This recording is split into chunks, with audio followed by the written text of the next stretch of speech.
Deadpool and Wolverine second trailer has arrived, Ricky Flex.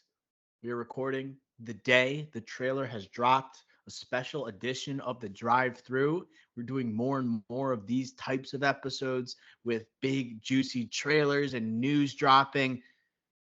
This has been a trailer that I think has successfully convinced me this movie will be good. Yeah, I'm in the same boat. This I I saw a good tweet, and it's probably like the only critique I have of this trailer or this movie today. It was a good tweet. It was this movie is either gonna be like bring the MCU back, or it's like Avengers Endgame, I think it was, or this is gonna be Thor: Love and Thunder. Like that I can't have happen, and I can't foresee that because holy crap, this had everything, man. This trailer like wants me to say that this is a lock that this movie is going to be not good but great.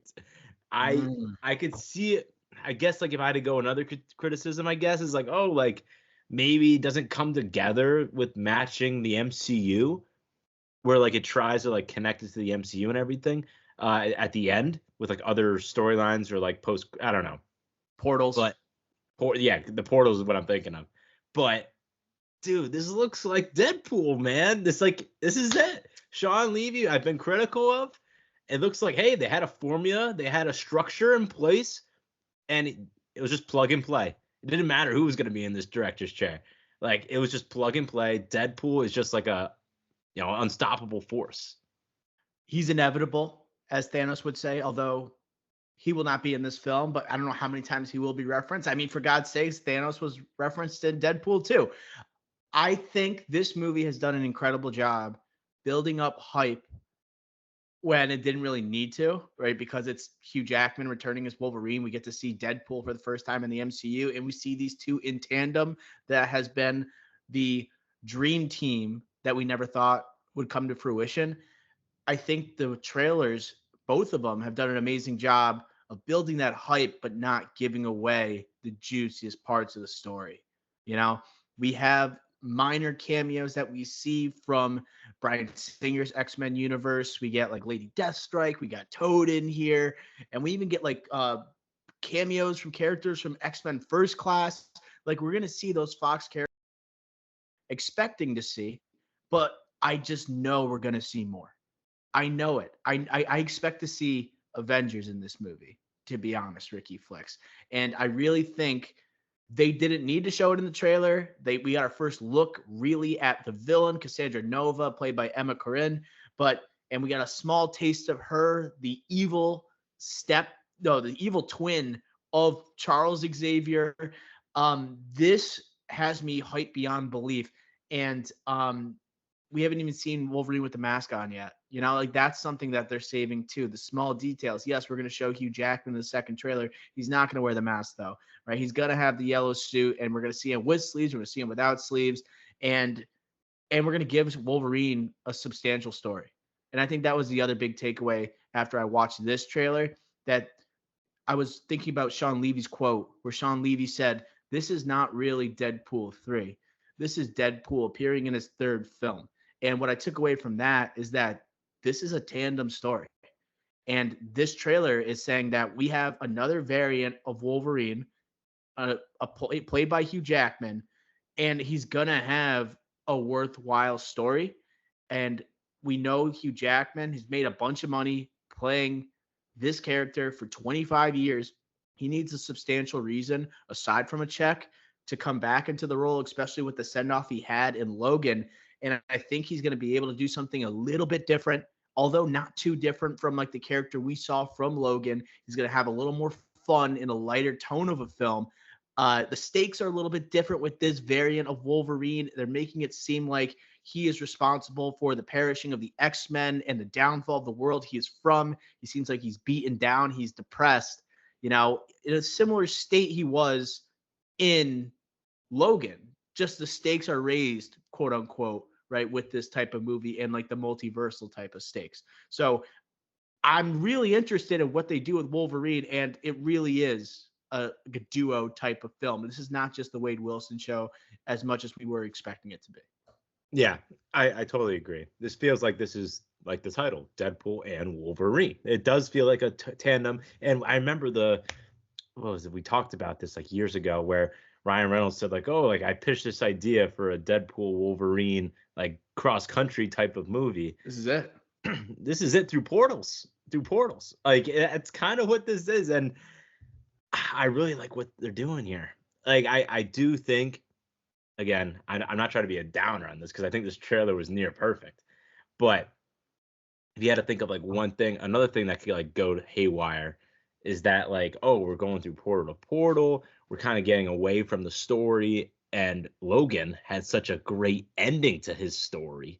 It's like, oh, like, is this the right ending for Wolverine? Because this will probably be the last time we see Hugh Jackman as Wolverine. Because they ended it so perfectly last time. They're gonna have to figure out through all this storytelling, through all these portals, and a Wade Wilson that they're gonna have to end it again properly, and that's gonna be so hard to do. So again, this trailer was amazing, near perfect, if not perfect. But I'm already now I'm jumping to this conclusion or jumping to these what ifs because this trailer is so good and they're showing us oh he's gonna have substantial story in this. It's like all right, well they better freaking conclude it properly like they did 5 years ago or whatever. Honestly, Ricky, what I was thinking of when I saw the substantial story that Wolverine's going to have in this, the journey he's going to go on, I'm starting to think that Hugh Jackman signed on for Deadpool and Wolverine, knowing he's going to appear in at least one other film, having it be probably Secret Wars. Secret Wars. This is going to be the Logan we see in Secret Wars. I don't think he's going to die at the end of this movie. Honestly, I don't think they don't want I to don't. have like a send off in back to back films for Hugh Jackman. We already know like or expect him to show up in Secret Wars. I think he went into Deadpool like this Deadpool 3 movie knowing he will be returning as this version of Wolverine. I'm all like in my heart of hearts I truly think that, and it's just a new opportunity for him to take on the character in a different manner, and with the high anticipation levels for Secret Wars and what it can do to put the MCU back on the map. It's like a new notch in the belt for Hugh Jackman as Wolverine, right? His legacy as the superhero, as this character. And I just think he saw it as an opportunity. And it's not the one we got from Logan. That send off is amazing. And, this character, it's so hard to have a proper send off because he's invincible. Like he doesn't die. His healing powers prevent him from doing so. And I think this movie, similar to Logan, his ability to age and heal, right? It's going to end up him living with so much pain, but what he's responsible also for the pain that he feels, I think, in this movie. I think it's going to make a juicy type of story, one that probably attracted Hugh Jackman. Yeah, I don't think he's dying in this movie either. Let me be clear, because Yeah. they can't just kill Logan in back-to-back appearances. Like you can't do that. That's that. Or That even just send him back to his world. I don't think he's going back to his world necessarily. yeah. I could see him and Deadpool going to the 616 universe in this movie. We're not getting the X-Men, this new version of the X-Men that we're waiting on since the Disney Fox acquisition there.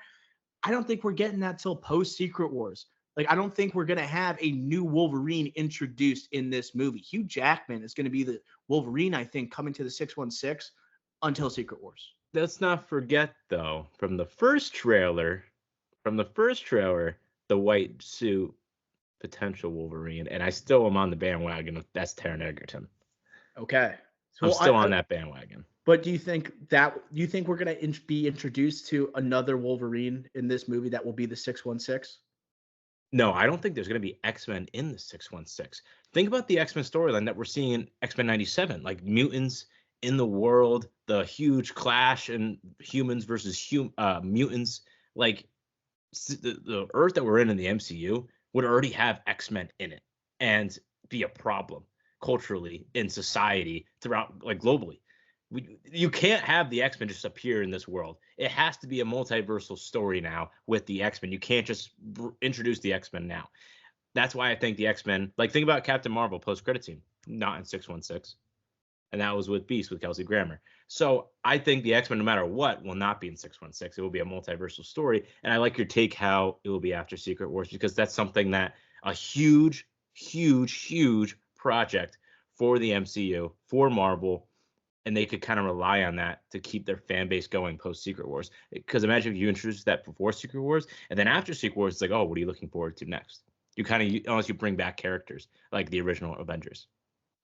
Yeah, because like we need like strong characters in the 616. You know, we're missing that right now. Captain America: Brave New World's coming, and like I don't think the hype is nearly what like Civil War or Captain America: Winter Soldier were. This is a different time in the MCU, and I think like Hugh Jackman like realized I am potentially like their biggest get alongside Spider-Man, like going into Secret Wars.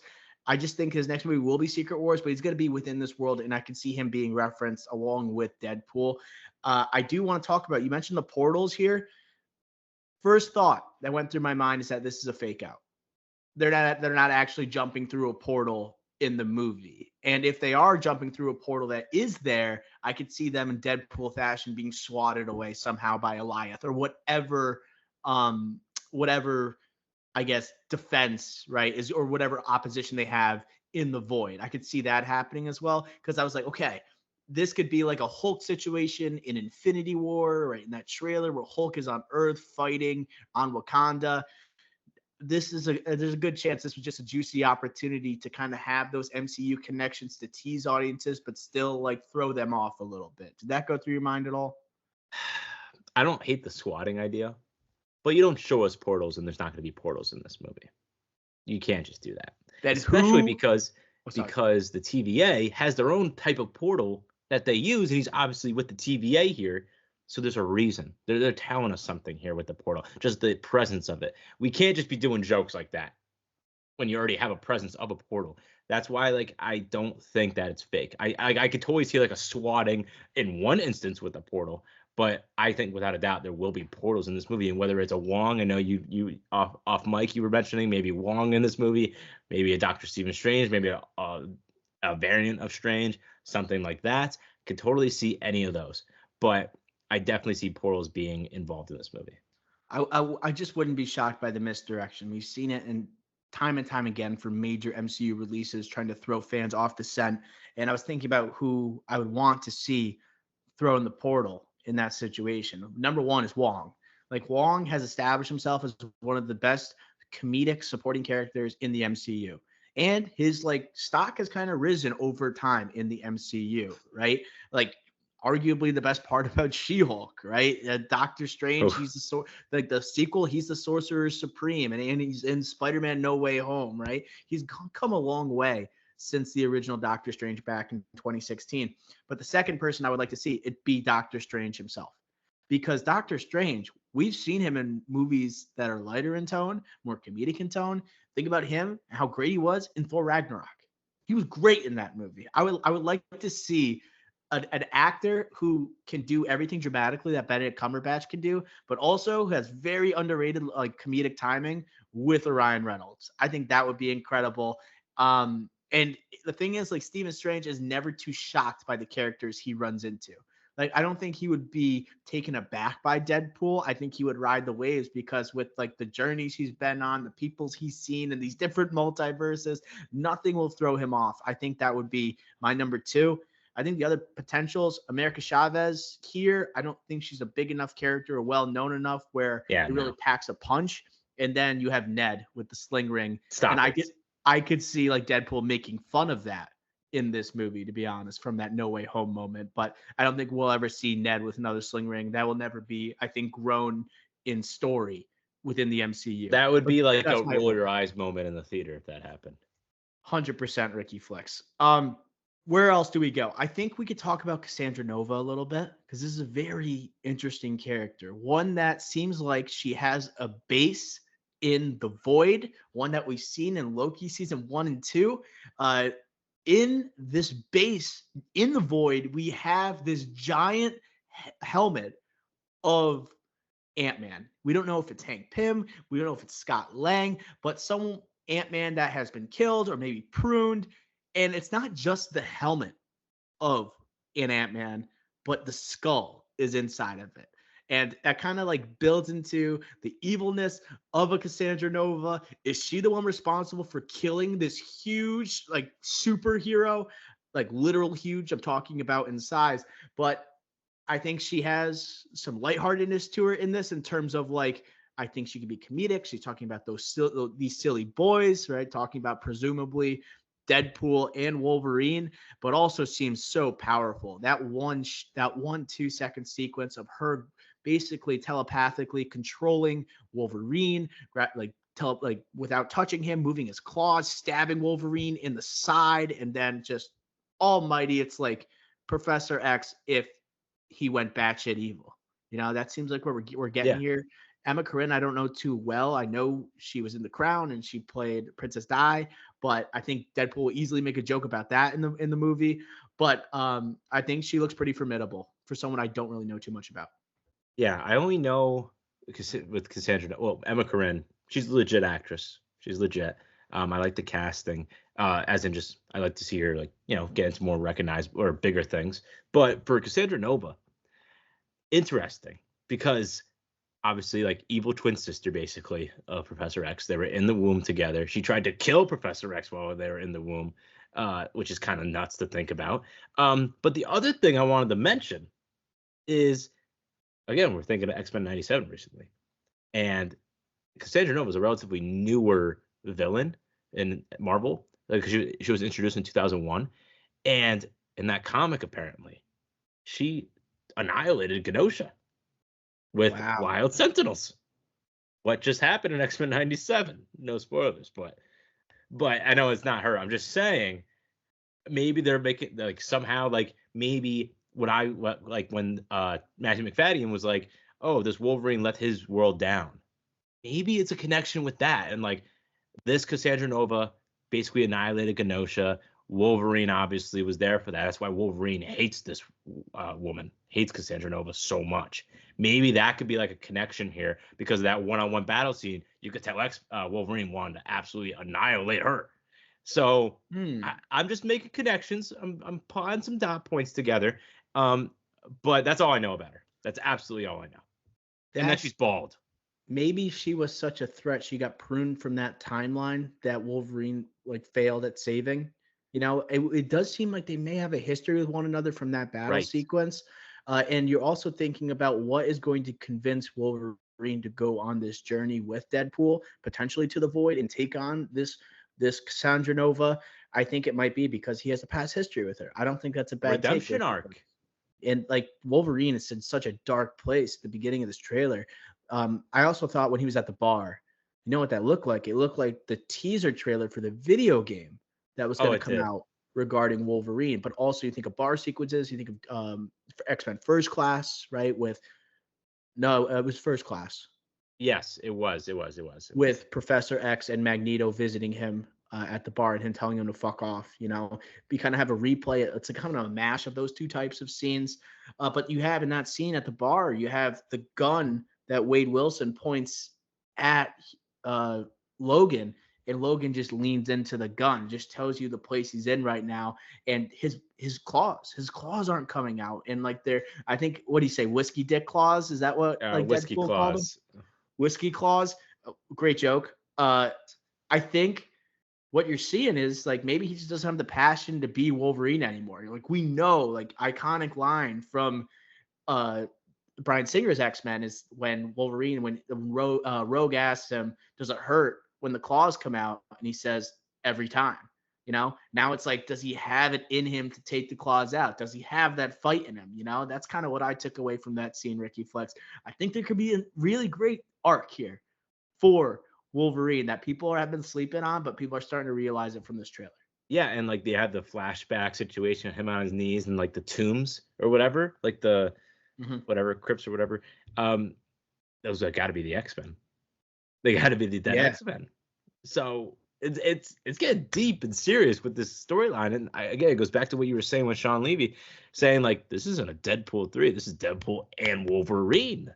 I totally agree with you on that. And it looks like we're getting into some deep and serious stuff here with him, and I love that. Yeah. And the setting here with the Void, I wanted to go back to Cassandra Nova, and it seems like Deadpool and Wolverine, they're trying to get to the Void to stop this character, but we don't know if that's like the end game. We don't know really. It's just us kind of presuming, because it seems like there's going to be a huge battle sequence there, and Goliath is there. And I was thinking, is Emma Corrin, her Cassandra Nova, is she able to telepathically control Elias? You know, and is that like kind of like her henchman, along with Lady Deathstrike, Toad, who we saw in this, and the guy from X-Men First Class, Azazel, Azazel, like the red dude from X-Men First Class. the bad Nightcrawler. So like these guys might have been pruned from the timeline we know regarding the X-Men, right? That we grew up watching those movies, and they're sent to the void, and then they are aligning with Cassandra Nova, or they're going against Cassandra Nova. We really don't know, right? It just kind of looks like they're on her side based on the trailer. But I like how we have very low-key like appearances, not very well-known actors, but characters we could point at, those type of moments we were expecting in this movie. But I think it's still holding a lot back, Ricky Flicks, especially with like taking place in the void, right? Loki season 1 and 2, you got the portal showing up. I really do think we're going to see some large-scale heroes show up here, just because we need to see a Deadpool interaction with an Avenger, yeah, or a major hero in the MCU. We need it. And like we've been going through superhero fatigue. We've been going through multiversal fatigue, really. Even like an Invincible we're thinking of, right? But here it's like you're excited for it, you know, because like we recognize like this character, these characters, and their iconic status already, right? With a Deadpool, and then obviously with a Wolverine, and the possibilities and how like the anticipation levels are for this movie are just so much higher than any other Marvel story that we've or movie that we've had or show since Endgame. So that superhero fatigue, that multiversal fatigue just goes away now. Just for this movie, I'll say. And maybe I don't know, I won't say an Avenger, but I'm open to pretty much anyone coming into this movie because I have so much faith that this will be good. Yeah, I'm not sure who it would be, honestly, or I think Doctor Strange would be the most likely. But you don't know. You just don't know at this point. And he's also like the biggest name that you have aside from Spider-Man in the MCU Spider-Man right would be now. nuts, but Spider-Man would be crazy. I don't see that. But like, cause he already had that large scale multiverse story with like Tobey Maguire and Andrew Garfield coming back. And what's so different about this story, it's like those are the actual characters. Like those are the characters continuing their arcs that I think was done so well in No Way Home. He's got to get back to Queens. And yeah, but I'm comparing like Tobey Maguire showing up in No Way Home to like having Hugh Jackman here. This is like half of Hugh Jackman's movie, you know? And so when I'm thinking about like those characters returning for Secret Wars, like I don't know if Garfield and Maguire would come back, you know? I think it's possible, but I think Jackman is more likely to show up in Secret Wars, having been sharing an entire, like having such like an investment in the MCU. Do you think we get Professor X in this? I think you're going to get a version of Professor X, no doubt. I think it might be James McAvoy. It honestly might. We already got. We already had Patrick Stewart show up in Multiverse of Madness. He could come back as another variant, but maybe he's dead in Wolverine's world. It could be from a different multiverse. Honestly, I think James McAvoy is not a bad pick. We're seeing that X-Men First Class characters are being used in this trailer. You have a younger Cassandra Nova here. Maybe you want a younger telepathic Professor X to show up. You know, James McAvoy. I don't know if he would be in Secret Wars. This would be like his multiversal like time to shine. You know, I could see him going against Emma Corrin. I'm not guaranteeing it, but like that would be the version I would guess. I don't think it's necessarily going to be Patrick Stewart, but he could because he's shown that he has wanted to be like continue to show up in the MCU. But like, I guess the reason I bring that up is because like we saw in that quick 2-second one-on-one Wolverine versus Cassandra Nova. It's like Wolverine's not going to beat her, and if Wolverine can't, Deadpool's not. It's like who's gonna take her down really? Telepath on telepath. You know, it's gotta be, dude. It has to be. That's why, like, you see Deadpool, like, you know, he's doing the TBA thing. He's recruiting, obviously. I think Wolverine's gonna be like, hey, we gotta recruit Professor X. I think we will. It'd be like a first class, like, switch off too. Like, you know how, like you were just mentioning, and like he said F off to him. James McAvoy in Days of Future Past, like, that'd be a cool moment. Like, it could be like a whole thing. And he should say fuck off to Logan. Yes. Yeah. That's the kind of stuff that, like Ryan Reynolds like knows we want to see, you know, those type of moments. I don't know who else is going to show up in this. I think eventually as we get closer and closer, we should do a draft of most likely characters to appear in this. But yeah, you see the variety already, right? We have like some Lady Deathstrike from X2, Toad from like the original X-Men, and then you have X-Men First Class. Who else is gonna be here, Ricky Flicks? I don't know. I think you can have a lot more fun, like also tease cameos that don't happen based on like the lackluster movies that Ryan Reynolds I know will address head on in this film. Sean Levy will address head on in this movie, and they just have balls. They're unafraid to do so. And yeah, is there any other thoughts on this trailer? Because I think I went down all my notes here, but I know this just had so much. We could talk about the suit a little bit. You got like the sleeves getting ripped off. Sleeveless. People have some takes on that, Ricky Flex. I do think it looks a little weird. I don't really care, to be honest. I think he looks sick. He looks jacked. Like he's wearing the yellow suit. That's as much as I can ask for. We've been teased for years regarding this, but like he doesn't have the pads on his shoulder. Just makes him look a little bit weird, but didn't really throw me off. I just thought it would have looked better with him. But do you think so? This is two things here, but I'll address number one first with the sleeveless. Do you think he's gonna be sleeveless in the suit the entire time, like, or like there's gonna be sleeves on it beforehand? No, someone's gonna rip him off, and then he's just gonna be Because like there are sleeveless. It's gonna be like, oh, that's a good look, and then he just doesn't have sleeves. You know, there are sleeveless. There is a sleeveless suit in the comics. That's why I was just like. That's what I mean. Like I think he's more known for not having sleeves than having sleeves. Yeah, and two, you have to kind of show off that Hugh Jackman's been working out. You kind of have to in some way, similar to 55. How. Like you can't like similar to like the mask where you can't just be wearing the mask. You have to be not wearing the mask most of the time because you want to showcase it's Hugh Jackman. You're selling a movie for God's sakes, and he's got to sell his brand like himself. Like you can't have the mask on the whole time. But it's got to be like a Captain America push and pull a little bit with the mask. That's what I want to see. It like by the third act of the movie, I want that mask on, and we're fucking going. Speaking of your adrenaline rush and using the F word, I think we have to. Something I didn't like is like the hashtag LFG. You know, like Tom Brady, I think murdered that phrase. Like we shouldn't be able to say LFG anymore. You know, that's like a slogan of this goddamn movie. I'm just like, come on. Like you couldn't think of anything more clever for a Deadpool movie. It's just like we get it. You can say the F word, but like it doesn't have to be the slogan of the movie. You know, I just don't like that at all. It just seems a little dated. I know. I just it's not cool. It's just not cool, dude. Jack Lane.